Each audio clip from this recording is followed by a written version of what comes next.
সবারই জীবনে কিছু না কিছু পরিকল্পনা থাকে, তেমনই আমারও কিছু পরিকল্পনা ছিল আমার স্বাদ নিয়ে। 7 মাসের সময় আমার স্বাদ দেওয়া হয়েছিল, সেই ভিডিওটাই আপনাদের সাথে আজকে শেয়ার করবো। হ্যালো এভরিওয়ান, আসসালামু আলাইকুম। গর্ভবতী থাকা অবস্থায় 7 মাসের কম বেশি সবাই এই স্বাদের প্রোগ্রামটা করে থাকে। এখানে আমার স্বাদের প্রস্তুতি নিচ্ছিল আমার ফ্রেন্ড আর আমার বোনরা। ওরা এখানে ঘরটা প্রথমে সুন্দর করে সাজিয়ে নিয়েছে, তারপর ফলমূল সবকিছু কেটে নিচ্ছে। আমার খাবার দাবার সবকিছু ওরাই রেডি করবে। যেহেতু আমার স্বাদের অনুষ্ঠান, সেই জন্য আমি কোনো কাজই করিনি, আমার ফ্রেন্ড আর আমার ফ্যামিলির লোকজনই সবকিছু করেছে। এইখানে ফলগুলো কেটে নিচ্ছিল আমার ফ্রেন্ড সুমাইয়া। ও কিন্তু অনেক গুণবতী একটা মেয়ে, একা হাতে কতগুলো যে কাজ করতে পারে সেটা গুণে শেষ করা যাবে না। ও না আসলে হয়তো আমার স্বাদের অনুষ্ঠানটা ইনকমপ্লিটই থেকে যেত, হয়তো এত সুন্দরভাবে করাই হতো না। ফল সাজানো থেকে শুরু করে আমাকে সাজানো, আমার বোনদের রেডি করা সবকিছুই কিন্তু আমার ফ্রেন্ড একা হাতে করেছে। সুমাইয়া আমার কলেজ ফ্রেন্ড, অনেক ভালো একটা মেয়ে। আমি চাই আমাদের বন্ধুত্বটা যেন সারা জীবন এইভাবেই থাকে। এরকম ফ্রেন্ড জীবনে থাকাও একটা ভাগ্যের ব্যাপার।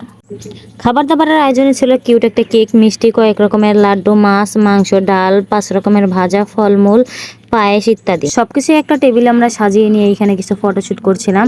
আমার বোন প্রথমে চলে গেল ফটোশুট করার জন্য, তারপর আমি গিয়েছিলাম। আমি আমার হাজবেন্ড কিছু কাপল ফটোশুটও করেছিলাম। আমরা কিছু পার্টি স্প্রে এনেছিলাম, সেগুলো দিয়েও কিছু ফটোশুট করার ট্রাই করছিলাম যাতে পিকচারগুলো অনেক সুন্দর আসে। কিন্তু আফসোস, পিকচারগুলোতে স্প্রেগুলো একটুও বোঝা যায়নি, শুধুমাত্র ভিডিওগুলোতেই বোঝা গিয়েছে। তারপর আমরা এখানে প্রথমে আমার নানিকে নিয়ে আর আমার হাজব্যান্ডকে নিয়ে কেকটা কেটে নিলাম। ফ্যামিলির সবাই ওইখানেই ছিল।